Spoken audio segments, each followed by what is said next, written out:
Good evening and welcome to another edition of You're Blocking the TV. Hello, everybody. Welcome back to episode 7 of You're Blocking the TV. We've been away for a month, and there is just a ton of stuff to talk about going on in the world of sports. So, Alex, this Nico, Tennessee to UCLA, Shedeur with the NFL draft and how that's all gone. I've heard from a lot of people that, they kind of feel like that is um, really all tied into a bigger picture of the sports world or the football world adjusting to athletes being paid at the college level. I want to really get into that. But first, for the first time on our show, we are talking about NHL playoffs and NBA playoffs that are actually in progress and not just who's going to make the playoffs and what's going to happen with the play-in tournament, etc. So why don't you brief us on how things are going so far with the NHL playoffs? It looks like kind of as predicted right now.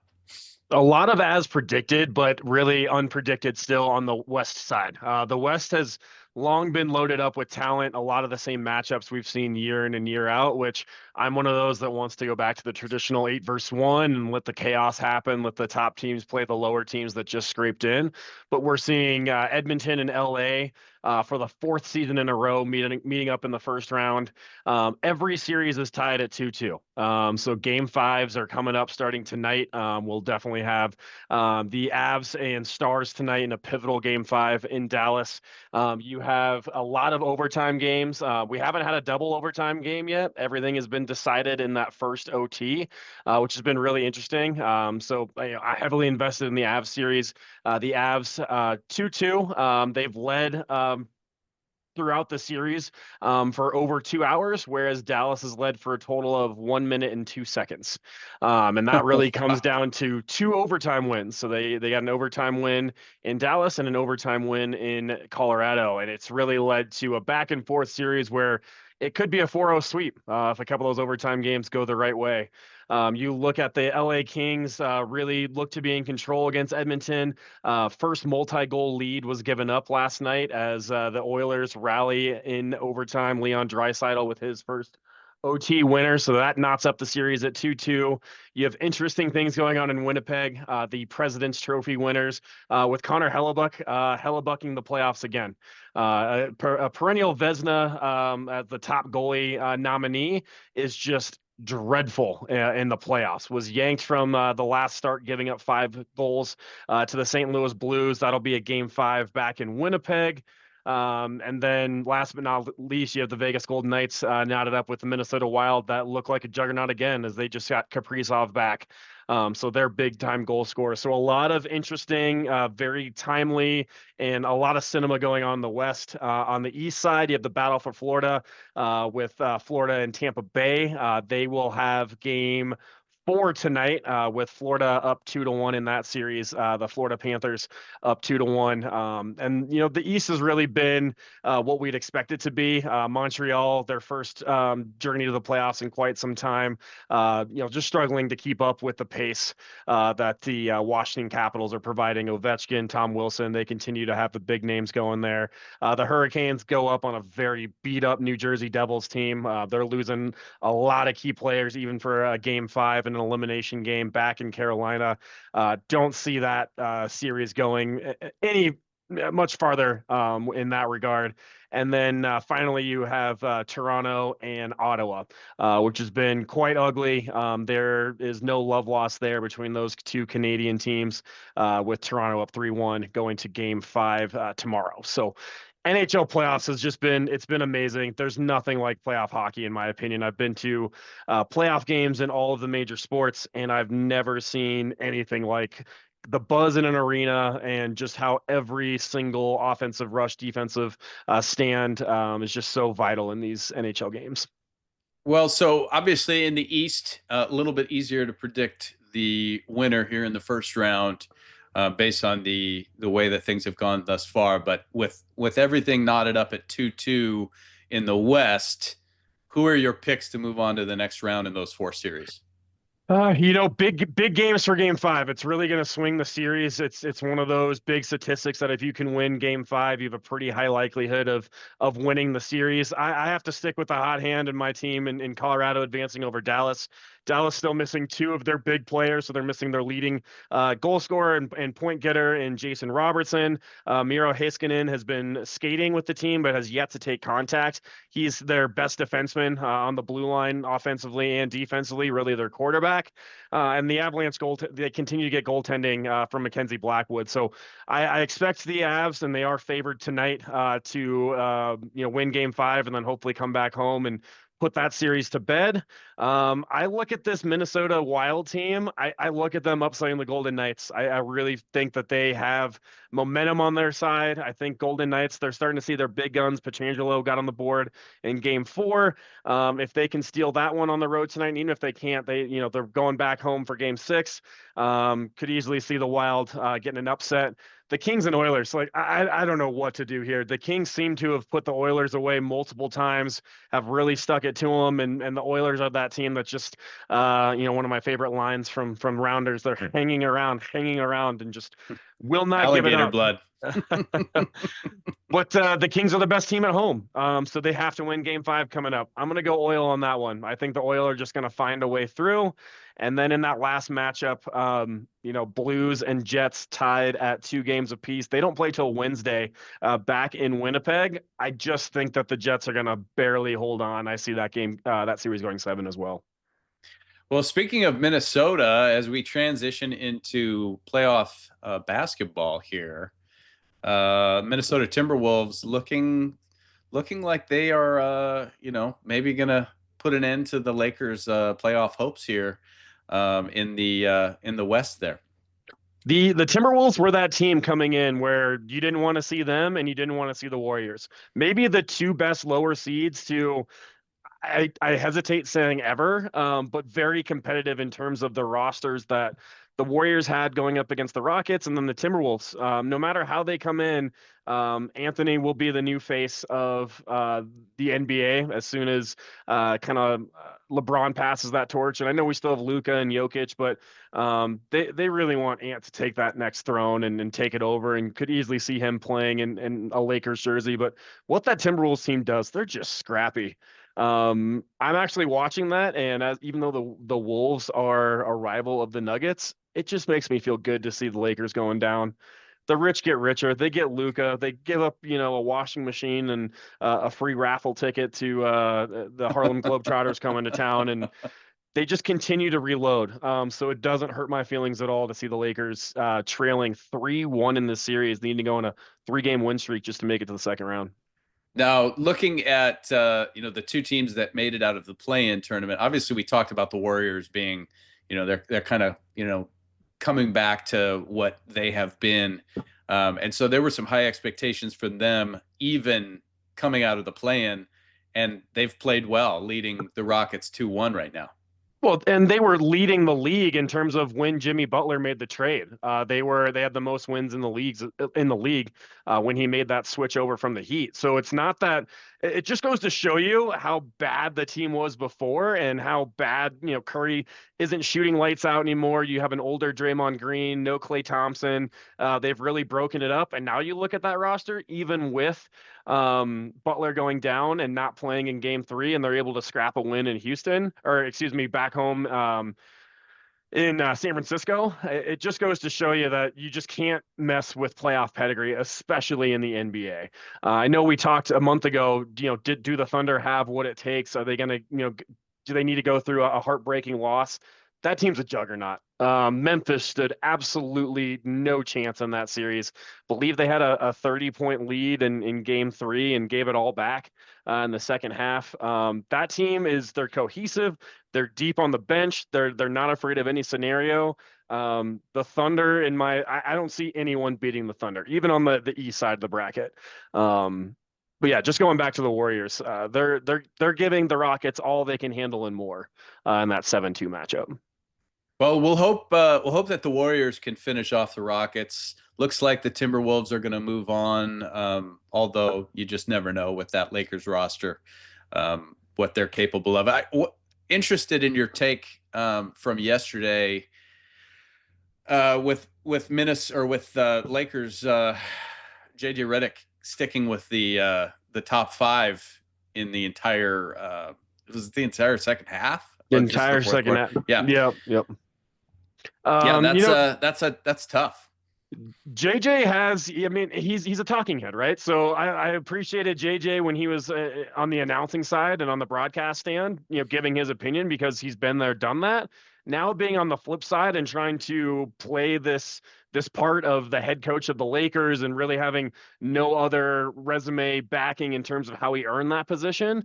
I think sometimes he takes for granted like just how old LeBron James is and just how little time he's had to meld with Luka. And we've seen the full court passes that have been, top 10 on SportsCenter, and they're fun to watch. But in terms of a complete game, you might not have just lost the series by going down 3-1, but LeBron can't play that stretch anymore.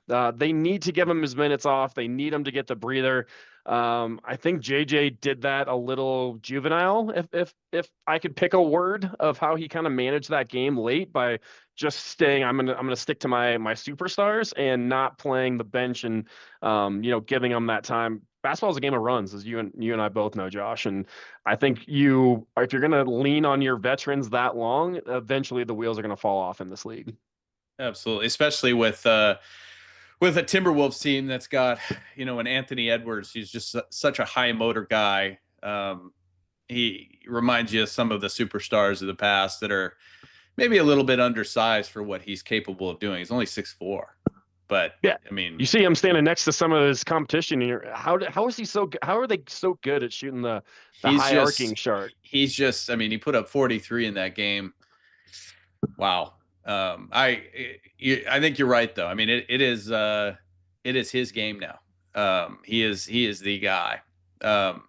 So talking about that Nuggets Clippers series, that one is knotted up at 2. Who do you like there? Knotted up at 2, and this is the Nuggets and Clippers NBA Finals. So they're just looking to get to that second round, get that little bonus check before they have 1 week to 10 days left of basketball before the Thunder win in 4 or 5 over either of these teams. They are beating each other up. Harden got into it with Christian Brown and then saw Aaron Gordon running at him and took the hightail and started running the other way. So you have open face slap going on in game 4. It's getting feisty. It's everything that you'd want to see in an NBA playoff series. All of these games have been very tight. The Nuggets coming in kind of this wounded warrior, so to speak. Jokic telling everyone you've woken up the beast. It's the same things that we've always seen though. When Jokic goes to the bench, LAC makes their run, and then Joker has to make miracles happen and have the first ever game-winning dunk in NBA playoff history as Gordon beats the buzzer or the light on the backboard to win game 4 and not the series up at 2. This is a battle of attrition, though. Unfortunately, I'm going to go Clippers in game 5 and then finish it off in game 6. And the Nuggets have been a terrible home team this year. They're by far their worst home record. Westbrook's out, which a lot of people will argue here in Colorado. That's a good thing. He hasn't been playing well, but he's still a feisty veteran that plays scrappy defense. I think with Westbrook not taking the court, you have a really banged up Michael Porter Jr. can't raise his left shoulder above his arm above his shoulder. I just think they're running out of weapons to be able to compete with the Clippers. Clippers in 6 and then Thunder in 4 or 5 in that next round. I mean, they're just a juggernaut. Yep. And then on the East side, obviously the Cavaliers are playing like we expected, looking to sweep the Heat. You look at Celtics Magic, they're up 3-1, looking like they're going to finish that series off. The Knicks up 3-1 on the Pistons, and then Pacers up 3-1 on the Bucks. And we just talked about Damian Lillard, knee injury, and that team just doesn't have enough steam left to try to get to the next round, unfortunately. No, love the Bucks, love Giannis. Lillard, we just found out about an hour ago, did tear his left Achilles right after coming back from a knee injury, right after coming back from recovering from blood clots. What a tough go for Dame. And he was a thorn in the side of Nuggets for a while when he was with the Trailblazers. I know he was sick to his stomach when he went over to the Bucks, really made it work with Giannis and thought they'd be a good pair and could be able to compete in the East. And it looks like that window for the Bucks is closing, losing a coach, now losing Lillard. And those injuries, Josh, those year-long injuries are just brutal for a fan base. You talk about a high ankle sprain, you're going, all right, he'll be back, ready to go. This is a full year, especially in the playoffs. He will miss all of next year. And that's just brutal for Milwaukee. Yep, that is well, and then psychologically, when you look at the player, for Dame, getting later in his career, and I mean, we saw Kobe come back from that injury, right? Right. But that, I mean, he's Kobe. Nobody, I'm not going to say anybody's at that level. But psychologically, just having to work without being able to really compete, and having to compete with yourself to rehab, essentially, and beat any demons that you might have to try to get through that, especially on the heels of all of the injuries that he has just suffered and come back from. Well, and to connect that with the Avs a little bit, Gabriel Landeskog, we've been captainless for 3 years, and Landeskog returns to the ice in Game 3. Really plays well, says the knee's feeling great, comes back in Game 4, scores his first goal in 1,041 days. So not only has he come back from the first, this is the first time an NHL player has come back from a cartilage transplant surgery, very similar to Ball's injury for the Bulls. But he comes back and he's a difference maker, and you'll see him on the top power play unit tonight, second line. You just wonder how much more Dame has left in the tank. And these guys are supernatural. What they have in, that intestinal fortitude and what they can get through is mind blowing. As I almost popped my hip out last night. I was worried walking downstairs to get the kids ready for school today. And these guys are playing top level athletes night in and night out. It's wild. So looking like Cavaliers, Pacers for round 2 on the East side. Do the Cavaliers have the edge there, do you think? Yeah, I mean, Pacers have been that team similar to the Timberwolves on the East side. That team that you don't want to play. You don't really ever know what you're going to get. Haven't seen them in the Eastern Conference Finals in a while, or making that run towards an NBA championship. Cavaliers have strung it together and, have really had a marvelous season. I'm hoping for just a slug it out match. I think chalk on the East side is going to make for some great series. The Knicks looking to break through against, arch rival in the Celtics, and then Cavaliers Pacers, would love to see that go 7 as 2 just very well coached, well balanced teams that, in my opinion, play basketball the way it's intended to, up and down the court, running plays and just playing good team ball. I think they'll both be great series. Those are some classic matchups there as well, if everything goes the way that we think it probably will at this point. So yeah, I mean, it'll be interesting to see, but I think you're probably spot on with the Thunder. Everybody else is just playing for second place right now. I mean, for those that aren't the betting type, the Thunder are plus 125 to win the NBA championship. So whenever you see the plus sign, it means typically it means they're an underdog, but in this case, everyone has a plus sign to win the championship. You have to put $100 down to win 125. In hockey, I believe I saw it was the Carolina Hurricanes are the favorite to win the cup right now. They're plus 500, which just means it's wide open over an NHL landscape. So heavy favorites, the Thunder to win their first NBA title. Well, by the time we go on the air again, a lot more probably will have been decided. So we'll have to see if it continues to go well for the Thunder. So let's transition into MLS standings. So obviously still early in the year. I'm pleased to say that the Portland Timbers are in 3rd in the West right now, and got a little revenge against LA this weekend. Big win for the Timbers. Yeah. So how are you feeling about how things are going so far? Obviously for Colorado as well. Yep. So went to the first match of the season on Saturday. Took the fam out to the Rapids Stadium, and man, it's gotten so much better.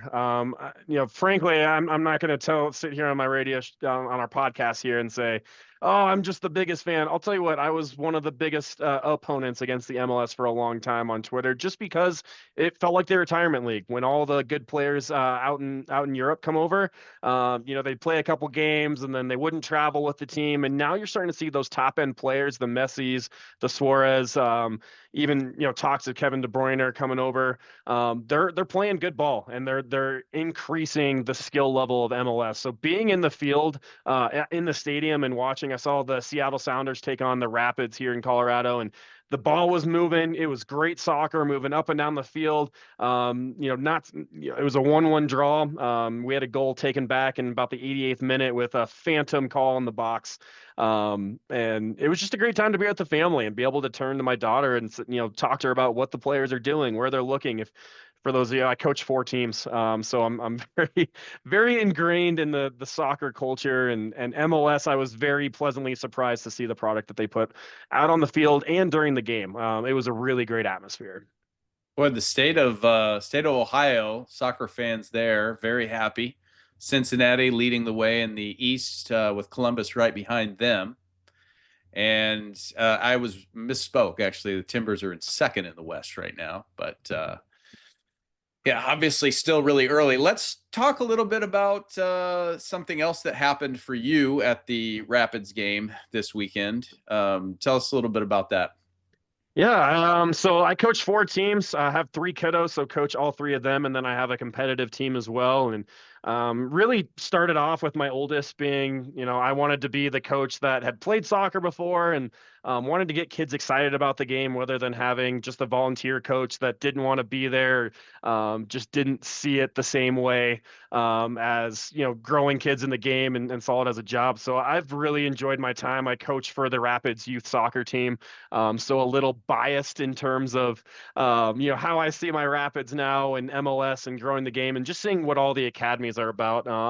I was very humbled a week ago to be selected as the Colorado Youth Soccer Coach of the Year for Rapids. So was able to go and be recognized at midfield before the game, and was really great presentation from the Rapids, and very humbled. And it's nice to be to receive that kind of recognition and know that I'm on the right path with these kiddos, and that received a lot of feedback from coaches and parents around the league about how I've conducted myself. And more than anything, I want to teach them life skills. Life isn't fair. Ref's gonna miss a call, but it's how we build ourselves and grow back from that and continue to grind and get better at our craft, and how they translate that into their lives is way more important to me at this stage in their career. So it was really cool. I'm really appreciative of the Rapids organization. We really have a really great thing building here in Colorado.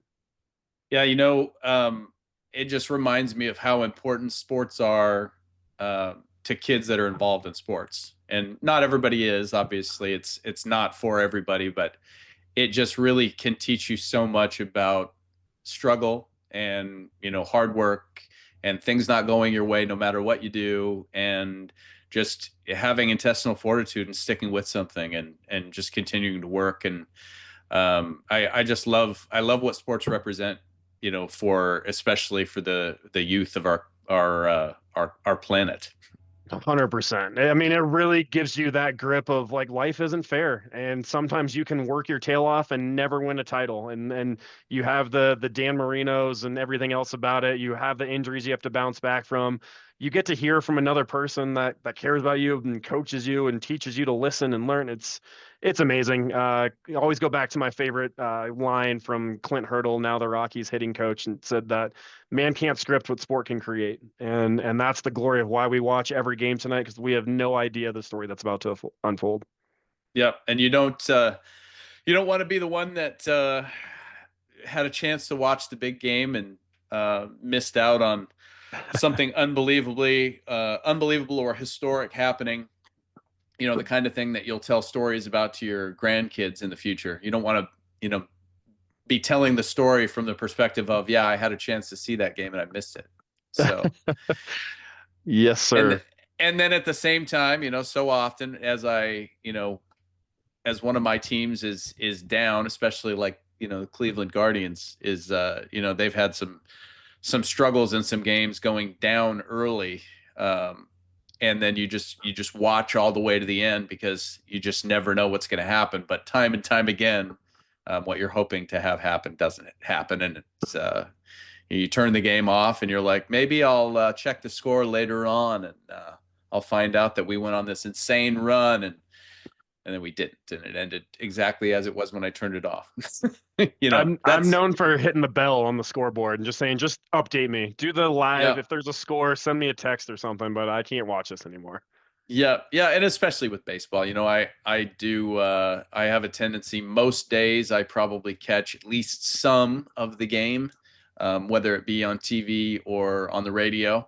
And then when I'm not watching it or listening to it, I'm checking the score. But there are some of those days where it's just easier to just check the score and just kind of let it go. But anyway, so before we talk more about Major League Baseball, let's get back into the Nico Shedeur NFL draft, college football stuff, because I think that is the big topic right now in sports. In spite of great playoff action going on in the NHL and the NBA, that is all anybody wants to talk about right now.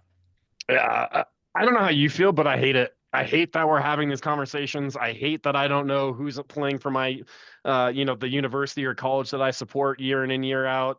The fact that, my sister is a Duke grad, Duke alum, and she was all down. I can't believe that, he declared for the draft. And I said, are you kidding me? Like, of course, he was a one and done before he even signed at Duke. And also, you have the Boozer twins now, so I don't want to hear about it. Like, the rich get richer. You'll be just fine. But sticking on just football, the amount of players that stayed at one school or didn't enter the transfer portal, it was ridiculously low. Don't have the stat off the top of my hands, but you look at players like Shedeur and Nico that used it to their advantage and continue to, in my opinion, manipulate the system. It's really showing a lack of, and don't get me wrong, if I could get paid to play a college sport, I'm the first one banging on the glass saying, pay these athletes, these college presidents, and all these hedge fund groups and the boosters and supporters that are profiting off them. Of course, they should get a chunk of that. But the fact that it's the Wild West and there's no guardrails in place is really about to destroy the NCAA and cripple it. And I think that's the big issue. I have been very vocally in support of NIL and players being able to earn money at the college level for a number of reasons. I think there are a number of reasons why it's a good thing, and yet, and more than a good thing, it's a fair thing. I think, right? But there really is no. We need to hold these kids to the same standards that we hold pro athletes to. If they're going to be making that kind of money, and most of them are not making pro athlete money at this point, some are. They've got to be held to a standard, a contract, this every year free agency, multiple times per year, basically free agency, because you have multiple portal windows that these kids can enter. Right. And again, I feel like they should have the freedom to make these decisions for their career and for their earning potential, because we know only a small percentage of those players, even the ones that are making money at the college level, are going to go on and make money in sports afterward. Right. So, right. So talking about, you talk about Nico's dad and Shedeur's dad, Prime, and them wanting to make sure that their kids have some security for their future. I get that. And I support that. But we also have a lot of these parents that are acting as basically inexperienced amateur agents for their kids. And in many cases, they're getting in the way. And I think that is what happened with Nico and the situation at Tennessee, and the fact that he moves on now to UCLA. And I mean, not just UCLA, but the other teams that he talked with after things went sour in Tennessee, it was not a lot of big players there. And UCLA is not a big player either, right? I mean, right. They're in the Big Ten, and they're a Power 5 team. They're in a big market, but they're not a big player from that standpoint, not at the college football level. And he ends up there making less than what he would have made at Tennessee if he had stayed there. And so what I wonder, what my hope is that this is an example of, basically programs saying, look, enough is enough. You can stay here. You can make a nice living playing for us, but the team is bigger than any one player, and we're not going to play this game. And I think that is, to me, it feels like a move back in the right direction, trying to restore some of that sanctity that we have all sort of worshipped at the college sports level. It's become really interesting to see. Do we just need to have academies where academies go and they just train these athletes? Because how many, and like you said yourself, a lot of these athletes are not going to go on, even the ones that we see in college football on Saturdays all throughout the year, they're not going to make the big show and make the big bucks. Like, that's still a finite amount. They might go and be on a travel roster, or go play UFL, or go up north and play, some Canadian football. But the ones that are making multi-millions and making the headway is still such a finite amount of players. So when you look at what you said, the dads are doing, and the agents that are representing these kids, they're just getting terrible advice. So why not create a separate league where, after high school, hey, you're going to get a GED type of college degree where they have very basic set up, but maybe you just remove all the Wisconsin. And I know that this would be a massive change, but we could be going down this path with the removal of NCAA, and creating super leagues and things of that notion. But it's amazing to me how sports are so entrenched with the actual universities, because these kids aren't going to class. They're not, they're Well, yeah, getting... half the time. I mean, and I know for a fact at University of Nebraska, Coach Rule's got these players in the facility from early morning till late at night. I mean, they're going to school, but not in any traditional sense. They're not going and sitting in class most of the time. Right. They've got, I mean, these big universities, these big programs have facilities that are just for athletes to basically go get tutored and study and get their homework done.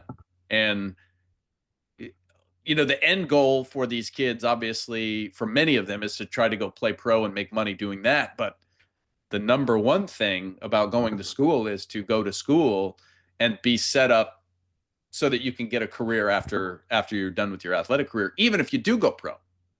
Right. And so I think we're doing them a disservice there too. We're not allowing, these kids are falling on their face going, what do I do after not getting drafted? Do I just go to the CFL? I don't have my business degree. I didn't pay attention to this. I can't be on a broadcast team. So it's this is what really set me back. I was scrolling through Twitter this morning, and CSU Rams signed an edge rusher from St. Francis University, the Red Flash, if you will. And it said, according to such and such agent. And I go, this kid on the Red Flash has an agent? Like, what are we doing here? Who is this guy? Does he have any sort of certification? Is this Uncle Rico that is now his agent and is representing his move to CSU and going to work NIL deals and work the boosters? It's crazy what's going on in college sports. Well, and I mean, I also want to compare to, because you mentioned the academy thing. And when you look at the rest of the world and where this ties into the United States is with baseball. So baseball for American kids growing up, yeah, they play travel ball, they do all this stuff. And it's, if they're a top player or a player that has high aspirations, wants to get drafted out of high school, wants to go play ball at a major university, yeah, they're doing certain things for the most part. But outside of the United States, in places like the Dominican Republic, they do have academies for these kids. And these kids are basically getting brought in at a very early age. And that's how sports like hockey and soccer/football are globally in a lot of these other countries where those sports are a huge deal. Those kids are getting groomed from age 5 in some cases. And basically that's all they're ever going to be. That's all anybody wants them to be, is try to grow them into a professional or a big time athlete. And so we have quite a departure from that in the United States, but also moving in that direction isn't that unusual from a global standpoint. I really also wonder if the universities are ever, I mean, I know they get a ton of money from TV deals and just bringing these players in and boosters and that sort of thing. But can you imagine just the admissions department trying to figure out transfer rules and the clearinghouse and making sure that this person, hit their requirements here. And we have those players still carrying over from COVID year that are going to be playing their ninth and 10th NCAA seasons because they redshirted twice and then took a COVID year and then use this exemption, and now they're 35 and they're a place kicker still for the St. Francis University Red Flash. There Hmm. is no structure. There's the playing field is not even. It's not equal. And besides, the NCAA tournament where 64 teams and maybe eventually 128 teams get in, you're not seeing it across the board. So I really wonder in 10, 15 years, when my kids are getting to those college ages, what NCAA landscape is going to look like, and if they will separate and kind of remove the school from the sport. Yeah, I mean, I sort of hope that they don't completely detach from the universities, because the idea of college football and college athletics, I think, has merit. Um, but I do think that in the short term, probably in the next 5 years, I would be surprised if the now Power Four conferences in football, for example, don't split off from the NCAA and continue to be a college sport, college program, but it is governed in a different way, in a way that is more comparable to a professional sports league. And I think that at this point, given that we've gone as far as we have, I think you have to, because how else can you really govern it when you're talking about just at the FBS level of football, for example? You're talking about 100 and I think it's 125 or 130 programs total, Right. and the size of these large conferences now, they all have 14 to 18 teams in them already. Um, that's enough to have four conferences like that with Right. that many teams. That's enough. I mean, that's way bigger than any pro sports league, right? Right. Already, and we've long known and understood that those teams that are playing at the group of five level in college football, for example, they're not they have no shot to compete for a national championship at that level. It's they're hoping that they can build their program up and maybe get into one of those big conferences, at which point they still have very long odds of becoming a top blue blood type program. So separating from that and just saying, this is what we're going to do and this is how it's going to be. And then looking at college basketball, I think it's a lot more complicated because there's so many more teams at that level, because you don't have two divisions. Right. I mean, you're talking 300 plus programs there. Right. You may have to separate that off as well, and reduce, and especially because we know what the playing field looks like with NIL and these kids being paid. One of those teams that gets in as a 16 seed in this iteration of college basketball has no shot of ever beating a Duke today. And for Right. a long time they didn't, right? I mean, it just wasn't a thing that was ever going to happen. And then it did. And then things have shifted again. And now, as we discussed on our last show, it's gotten to a point where there's a set number of teams that are going to be able to be competitive, and the rest are they're just out of it. They just have Well, no shot. the staying power too. I found myself kind of keeping track of Florida Gulf Coast and just checking in on their basketball record. Man, you went from making this big run and had nothing to show for it the next couple of years. Or you look at Central Florida, the Golden Knights down there as their national championship banner hangs, their pseudo national championship banner. What have they done recently? They don't have the staying power. They don't have the resources to continue to build, and maybe they're putting it in different features of their university. Whereas the big boys we're redoing the stadium, we're redoing the weight room, we're redoing this, we're doing that. Just break it off. Just break it Right. off. The catching lightning in a bottle is fun, but I think what they're more looking for is the regional trophies. Where the Cy-Hawk Trophy between Iowa and Iowa State, and Nebraska and Iowa, going head to head. Like some of those are bigger games than even making it to a playoff game, one of those first round playoff games in your home stadium.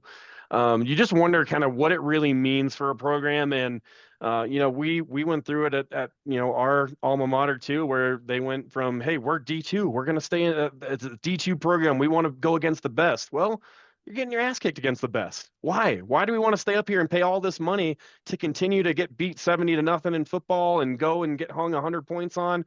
Compete at a lower level, bring in the fans, bring in, the type of players that you're going to bring in, and be satisfied at that level. Yeah. I mean, and you can have a culture of winning and talking about the importance of sports for people of all ages, regardless of if you're going to be able to be this big time program. And we're talking NAIA Division III, NCAA stuff like right now, where almost none of those kids will ever play professional sports, right? A few here and there, but almost none. I would love to see, give me a player from each position, a tight end from Division I, Division II, Division III, NAIA, put them next to each other. You'll see it immediately. You'll be able to pick out the D1 athlete. There's an immediate difference, right? If you've got a 6'8" guy who is playing at the NAIA or D3 level, or let's talk football. So let's say 6'5", 6'6", playing at that level, playing maybe tight end. He runs a 5'2", 40, right? He plays tight end because he's tall, and yeah, he's probably an okay blocker. But he's probably 6'5", 6'6", 230, 240 pounds, doesn't run well. Maybe he doesn't even catch that well, right? He's coachable. He's a high motor athlete. And whereas that 6'5", 6'6" guy at the D1 level is playing wide receiver and runs a 4.4. Right. Enormous difference just there. When you're talking about like the quarterback position, if you're 6'5" and you're playing quarterback at the NAIA or D3 level, you're probably not a very good passer. You're probably not very fast. You're not very big. Whereas again, you go to the D1 level, you might have a guy that's 6'5", 6'6", and runs a 4.4 and can throw the football 80 to 100 yards in the air. Huge difference from a talent standpoint. An ocean, not even a gulf, an ocean of difference. No, and that's just how it is. It's not even the same. At the NAIA and D3 level, we're talking about kids that are more like us, right? Yeah. And at that higher level, you're talking about people who, like we alluded to with the NBA, some of these people are basically superhuman from an athletic ability standpoint, right? So just an enormous. You're talking world-class athlete. You're talking future rec softball player on this side, right? You're nicer than I am. I was like insurance salesman in a suit jacket. Well, somewhere. We all need a day job. We don't get paid for playing rec softball, right? But at least most of us, But anyway, so I mean, as we get into everything that happened in the NFL draft and the Shedeur Sanders saga and everything there, I have a tendency to think that the NFL, and I've heard this from other people, is sort of, and I mean, again, he has made his own bed here. So it's not crazy to think that he could have alienated all of these franchises that he interviewed with before the draft and fallen significantly in the draft as a result. But he's basically being treated like he's a maybe kind of quarterback, right? I mean, the Browns drafted him after they drafted Dillon Gabriel. They already have 3 quarterbacks on the roster, and all anybody's talking about is Shedeur Sanders, who's probably the 4th string quarterback on that team at best. And we had to listen to Mel Kiper for 72 hours just in the draft day alone, continue to tell us he's top of the draft board. I can't believe he's sitting here for so long, yada, yada, yada. Well, that goes to show you the gulf between D1 NCAA football and the NFL, where it's big time, multi-billion with a capital B industry, where just because you're Deion Sanders' kid and he's coached you at every level, you might not produce what we want right away. And we don't want the circus that comes along with you.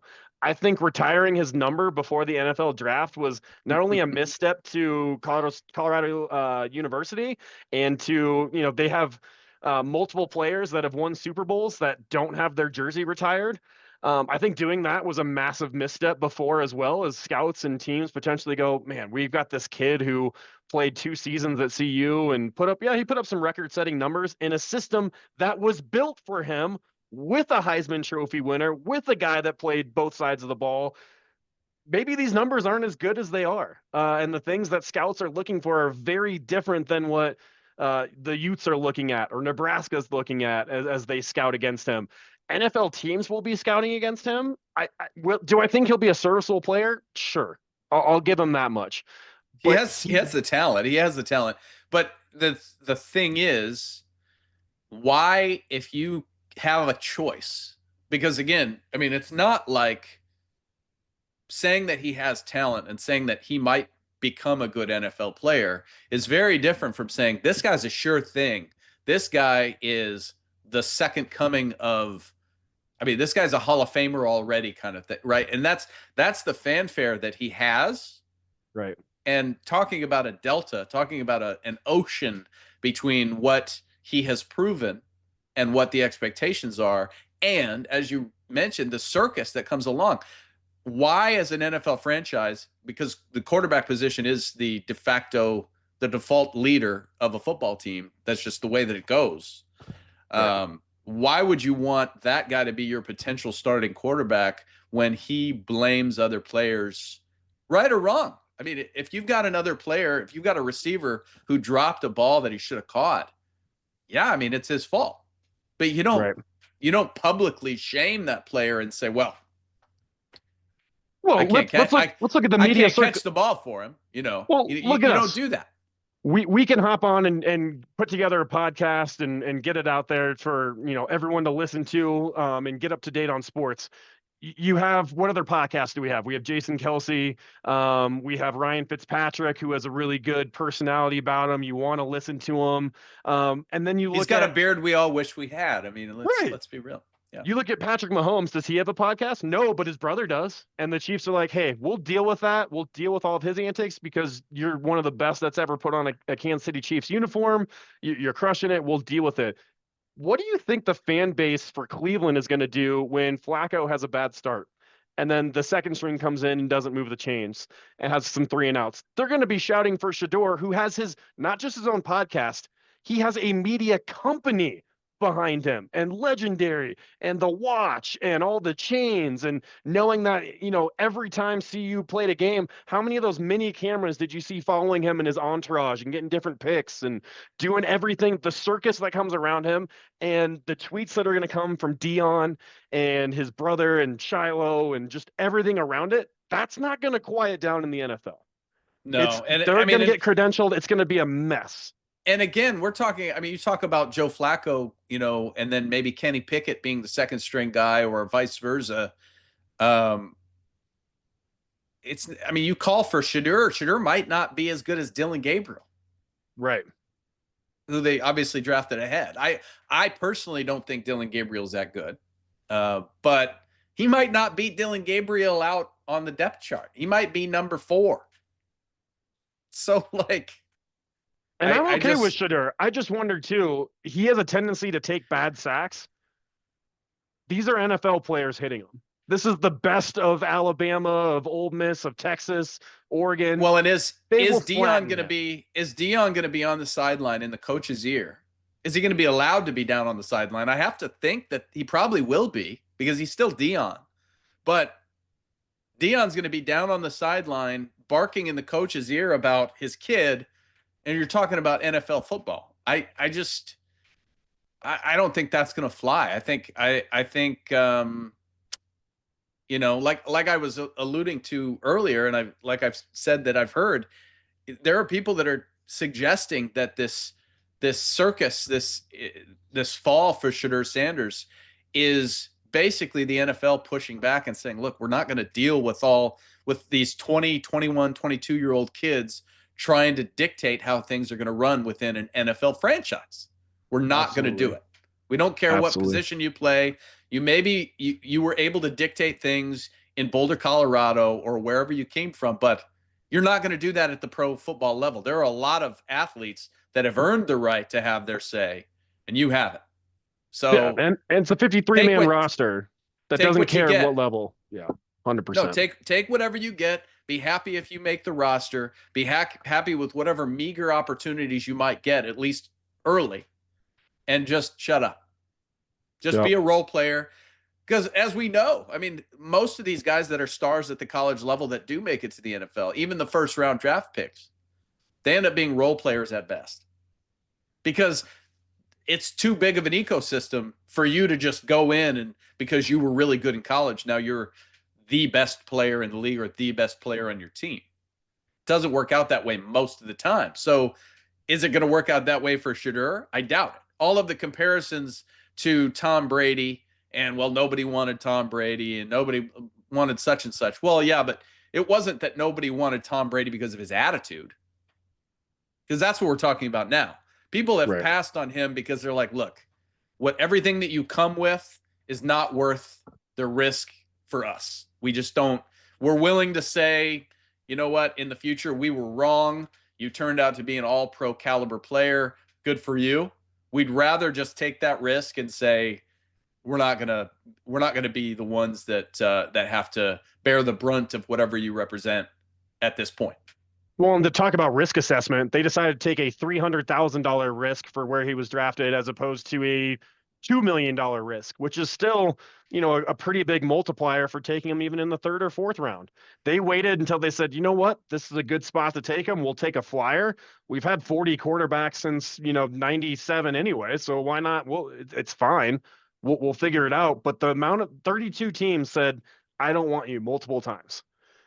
Because of the baggage you bring. And that should be telling, and it's not going to change. He's not going to shut, the doors did not close to his media empire yesterday.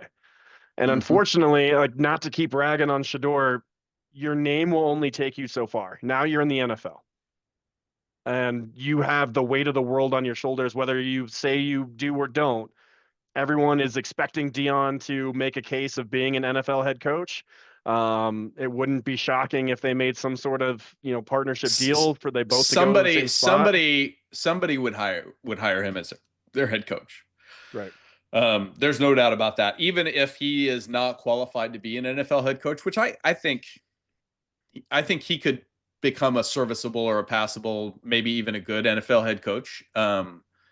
But if he's going to go do that just so he can bring Shedeur in, because as you said, they took a $300,000 risk on him. That's we could cut you next week, and it's no big deal, right? I mean, they're not going to lose any sleep over if they have to cut him in camp or before that.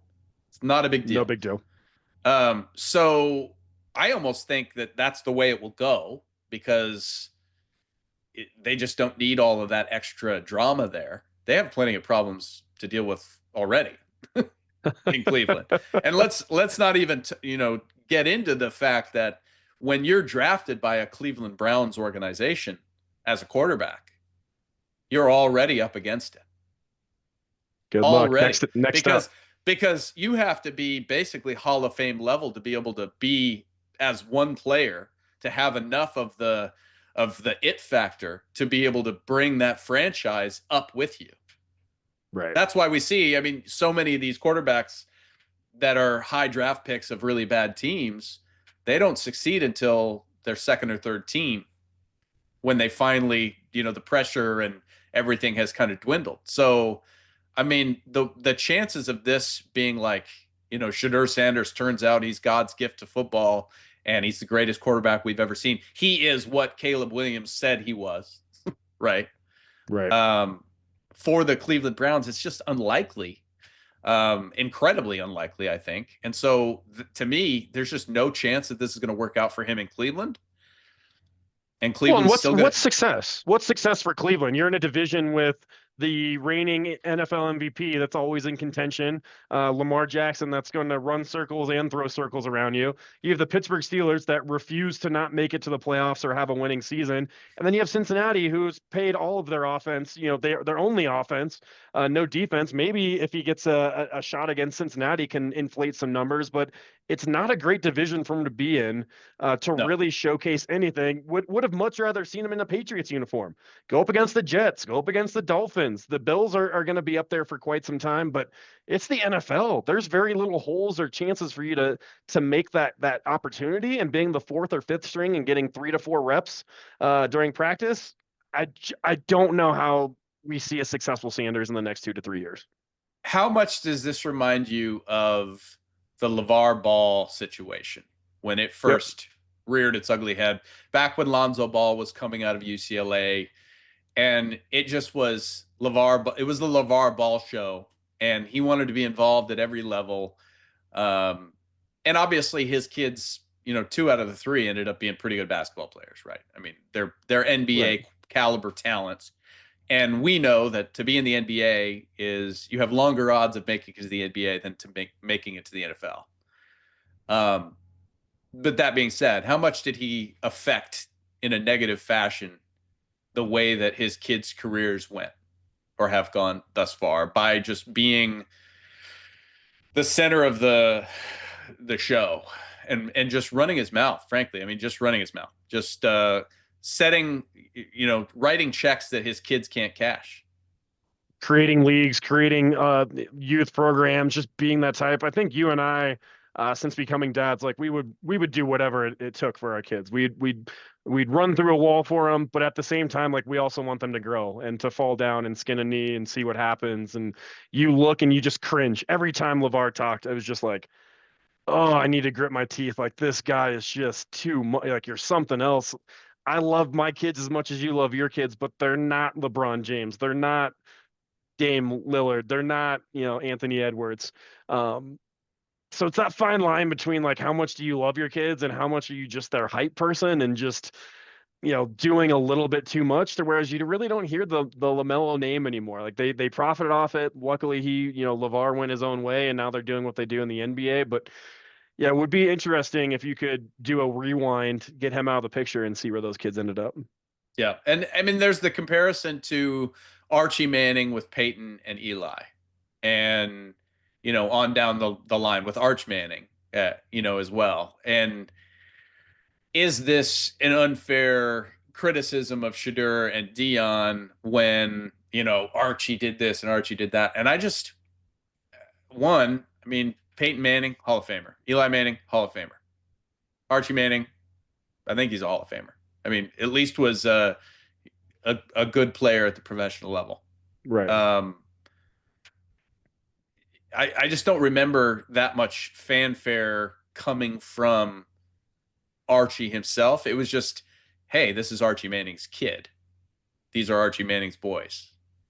I just don't remember anything else. And I'm not a fan of Peyton or Eli specifically at all, really. I mean, I remember when Nebraska played Tennessee in '97 for the '97 championship, and we just made Peyton look uncomfortable all night.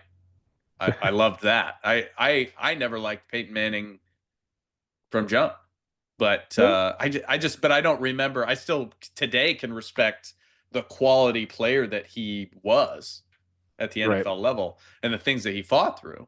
But I don't recall Archie being super involved in that, other than just, Well, and he let their kids do the talking in the SEC with Ole Miss and Tennessee. Like, let them go out and prove the doubters wrong with their arm. Whereas Dion is, let's go out and continue to make bulletin board material and headline material, and let's continue to make this a big social media ordeal, as opposed to, I think back to Shedeur, I'm like, he was a good player in the Big 12. Like, what, couldn't even make the Big 12 championship game, had it in their hands and couldn't make it. And I know that football is more of a team sport. There's more players involved, more aspects involved. But if you were really the player that you were, I want him to recognize that.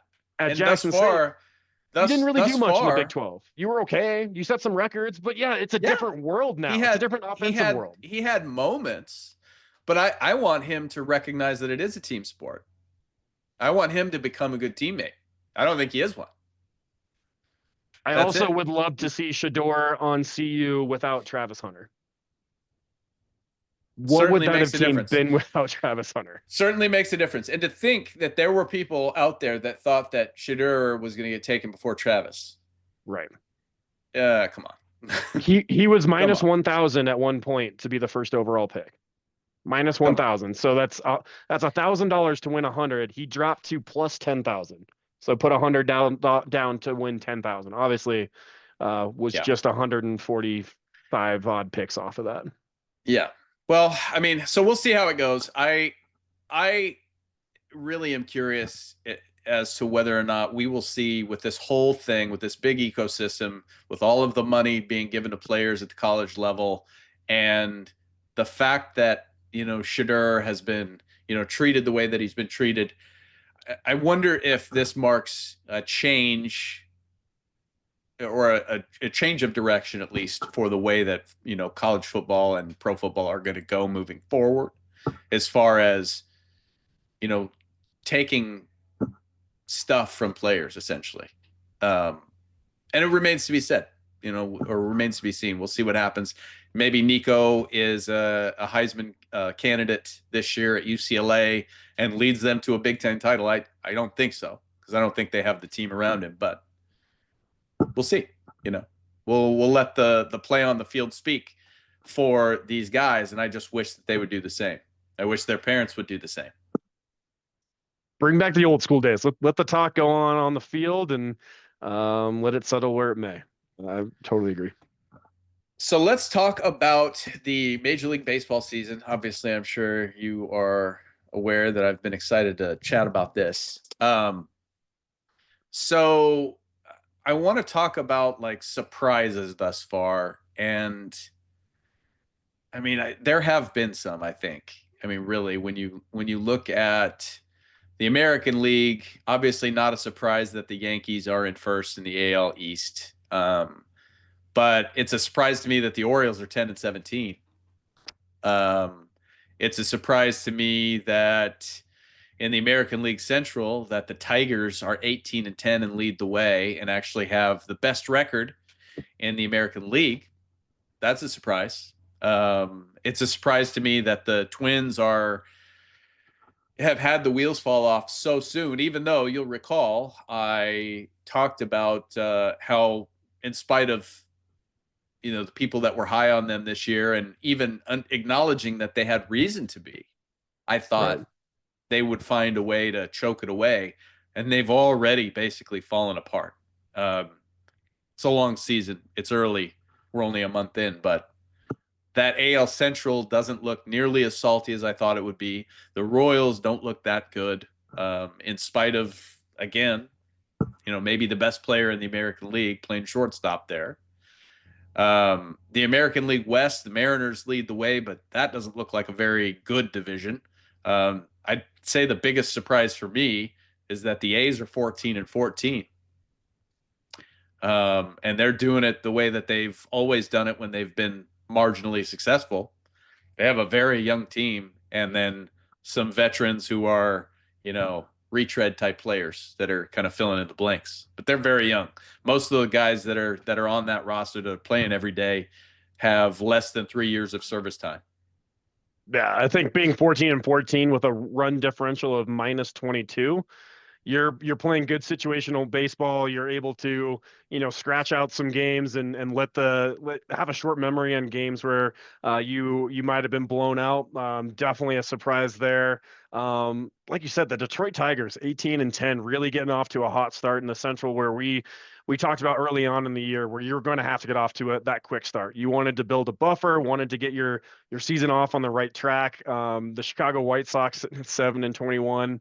Pretty much are who we thought they were, winning a couple of games that they weren't expected to, but still, you know, will be at the bottom of the tables. And then the Baltimore Orioles, just when you think they're primed to win the division, have everything set up, just have nothing going right now on a 3-game losing streak. You know, minus 39 run differential, so that's the second worst run differential, closely followed by the Rockies with negative 69. So just 30 runs separating them from the bottom of the barrel. But might as well say that very disappointing start for the Orioles season will be still 6.5 games back. So you can't let that get into double digits, just about 20% of the way through the season. Right. And, talking about that Tigers team, plus 42 run differential, they've only allowed 87 runs. That's the third best in the majors. And so finally you're seeing that rotation is clicking. I mean, they've got Tarek Skubal, obviously, the wizard that he is, but they've also got a healthy Casey Mize, and they've got some other guys in there that they're all pitching really well and giving them a lot of length and setting them up for success. They don't have to be the best offensive team in the league, although they've scored the fourth most runs in the American League. But when you're pitching like they've pitched, and they're 6-6 against teams above 500, they're lights out at home, 13-3 at home. A lot of people are thinking that the Detroit Tigers are for real, and I was worried last year in that divisional series or in that wild card series, Cleveland and Detroit. I was like, these guys are they're just scary. They're a team that is going to be really, really good very, very soon, and I think that they might be there. And last time we talked about Major League Baseball, we were talking about the torpedo bats. That fanfare seems to have quieted down a bit. Right. A lot faster than I thought it would. It just disappeared. It just was like, here's a torpedo bat. The Yankees are not 23-5. Okay. They have scored a lot of runs. They have not pitched, they've pitched kind of in the middle of the pack. And they're obviously a good team. They probably will win that division, and they'll probably make a deep run. But yeah, that American League West, the Angels there for a stretch were leading the way in that division. They're not that bad. Really, in the American League, it's just the White Sox that look terrible. And then the Orioles are right above them.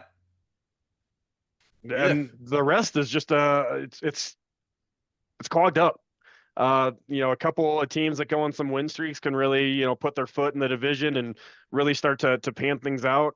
Going back on the Tigers real quick is, when hot bats start to cool off, a bullpen and a front rotation can really carry you. So that bodes well for the rest of their season. The West is just always so entertaining to me. You continue to. I follow this Twitter handle that is "Did the Mariners win?" and they just come out and say yes or no every game. And that handle is hilarious. When they go on losing streaks, they are in agony. When they're on winning streaks, it is just complete elation. Because I feel like that division is one that is consistently, as Houston has cooled off, Rangers will come back down to earth. It's really anyone's game. You really got to take care of those interdivision matchups. Well, and another interesting stat that you can look at that MLB.com makes available for us is expected wins and losses. So the Yankees 17-11, expected wins and losses 18-10. Okay. So most of these teams are pretty consistent there. The Orioles 10-17, expected 10-17. So based on the way that they've played, they haven't gotten any bad breaks. They've just not been very good. Right. You look at the White Sox, they have caught some bad breaks. Their expected wins and losses is 11-17. Still not good, but better than 7-21 where they're at. And they just can't score any runs. I mean, the Royals and the White Sox have scored 91 and 95 runs compared to, say, the Yankees at 155. Holy smokes. Over the same amount of games, that's something that's broken there. Have to find a way to play some better baseball to get some, manufacture some runs, get them across the plate. Quite a delta. On the National League side, surprise for me, I would say, although, we shouldn't say that we're surprised that the Cubs are, they have the most runs scored in the majors at 172. They've scored 17 more runs this year than the Yankees. They're 17-12, expected 18-11. They're 17-12 against teams above 500. They've only played good teams. And they're 17-12 and have put up 172 runs. They've given up a lot of runs at 133. So they're not pitching particularly well, but boy, they look like a pretty good team right now. Pretty good team, and as they start to play some of the druthers in the other divisions as well, watch out Central. They have been one of the teams that just feels consistent. When I've caught some of their nationally televised games, they just feel like they don't really have a gap in their lineup right now. They're able to hit at all parts and play that situational baseball. And I didn't realize that their first 29 games were all teams above 500. That is an impressive stat to start the season. Yeah, and then you look at the NL East, led by the Mets right now, who have a pretty commanding lead thus far at 4 games up on the Phillies. Phillies have looked solid. The Nationals have looked better than expected. The Braves are starting to kind of get it back. They had a really rough start. I don't think they won in their first 7 or 8 games, and they're 7-3 over their last 10. But they're 12-15 in fourth place. They have the same record as Miami. And Miami, we know, is basically just a dead zone. They're terrible every year. Absolutely.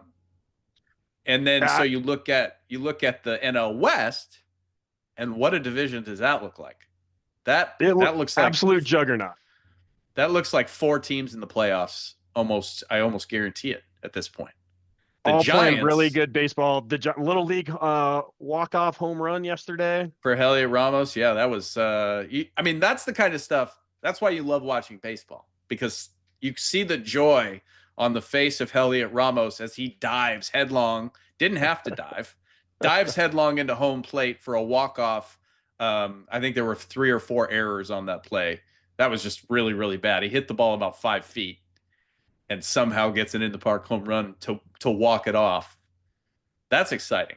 You have to love the Giants right now, especially because they're leading over the Dodgers and the Padres, who we know have a much higher salary than they do. Yeah, they're that team in the NCAA playoffs that you're rooting for the underdog. It's fun to see the Giants playing the baseball they are, watching the team get that Little League World Series. You want to take down the giant that is the Dodgers, and then the Padres. Nice to seeing them get off to a hot start. I feel like they really underachieved last season and didn't get to where they thought they were going to be, thought they were going to knock the Dodgers off their perch. But having 3 of those California teams really leading the way in the West, surprising team for me is the Colorado Rockies. How you only win 4 of 27 games. You have a minus 69 run differential. You won 1 game away from Coors Field. Pretty much every team that is going to play the Rockies this year is going to go on a little bit of a win streak. They've played 9 series. They've lost all 9 series. Fully expect the Braves to go on a 3-game win streak as they come into Coors Field starting tonight. But I think the West is going to be really, really fun, entertaining baseball. We'll see the top teams from the East and the Central in the National League start to pull away a little bit, but I think the West is going to be a dogfight all the way down to the end. Yeah, and if I recall, I think I said that Jung-Hoo Lee was the breakout player, had the breakout player potential for the Giants for me, and he has looked like every bit of that thus far. I mean, he's typically batting in the 3-hole for them, has had multiple multi-homer games, can kind of do it all. That's an exciting division. And actually, you look at the record against teams above 500. The Giants are 15-7, and they're 10-6 away from home. So you look at the other teams in the division: Dodgers 6-7, Padres 5-7, so below 500, and then the Giants getting off to 4 games above 500 away. I mean, they've really, really had a great start to the season, exactly where they want to be. Yeah, so I think looking from top to bottom of the standings, I have to wonder if the Orioles are going to be able to figure it out. In spite of, they did just get Gunnar Henderson back about a week ago, after he missed the initial part of the season. Cleveland just had a tough 2-day series against the Red Sox. They look like they could be pretty good. Trevor Story appears to be healthy. I don't know. We'll see there. That AL East, I wouldn't want to predict a winner out of that bunch right now. I would say it's between Tampa, Boston, and New York, but I wouldn't want to try to choose a team there. Detroit, I feel like Detroit maybe will run away with that division in the AL Central. We'll see. Any team can go on a losing streak, but they've played well. Right. Cleveland has a lot of things to figure out, just a lot of things to figure out, especially with their starting rotation. Emmanuel Clase has been not great. I think he has had a blown save in almost every appearance this year. Like probably 75% of his appearances, he's blown a save. Or if he hasn't, he's given up 2-3 runs. Just rough. We know that the Mariners, in spite of the fact that they are leading that AL West, they just are one of those teams that has a tendency to. They like the drama. They want to reel people like, back in. Who's behind us? Oh, they're coming. It's the Rangers and the Astros. Yeah. Oh no. I love when you look at the standings. Every team's got a city in front of their mascot name, and then you've got the Athletics, who are just the Athletics. A team with no town. They're America's team. They're America's. I've always loved to root for the A's. I'll be honest, because I like it. It's fun to watch a team that is such a heavy underdog be competitive. Right. But when your team is playing them, it is incredibly frustrating to watch them beat you, because there's no reason in this universe why they should be able to really beat anybody. But you look at NL East again. I think the Mets are that Mariners team that is going to find a way to fall apart, as they seem to do every year. Although, again, they're so good. I mean, they are so deep and so talented. They should be where they are. For me, it's the Braves that I think are going to get back into contention and put a lot of pressure on the Mets and the Phillies. The Cubs, that division does not look amazing. The Reds, can put up 24 runs in one game and score 0 in another game, and you just don't know what you're going to get from them. But they're very talented. I've been excited to see some of the guys that they've gotten back. Matty McClain, little spark plug. But Pirates are bad as expected. And, that NL West is going to be fun. It's going to be fun to watch that one, to see if I'm unofficially a Giants fan right now, watching them.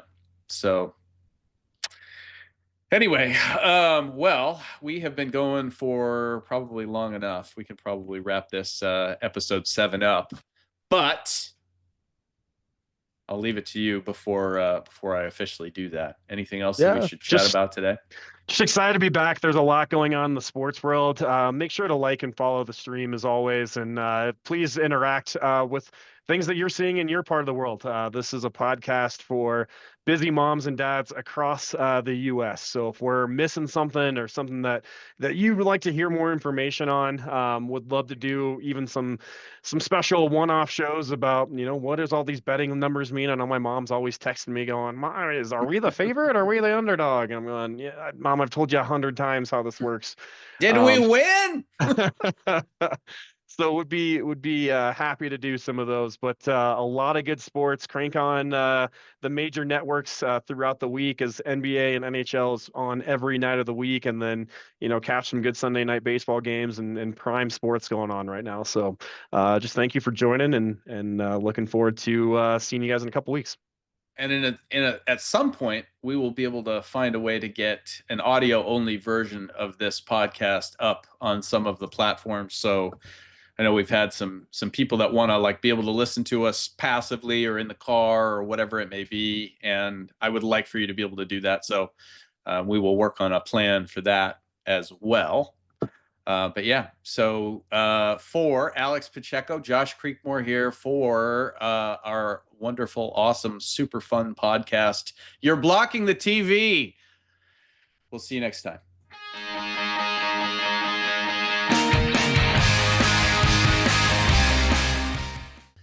If you enjoyed this video, don't forget to like, share, and subscribe.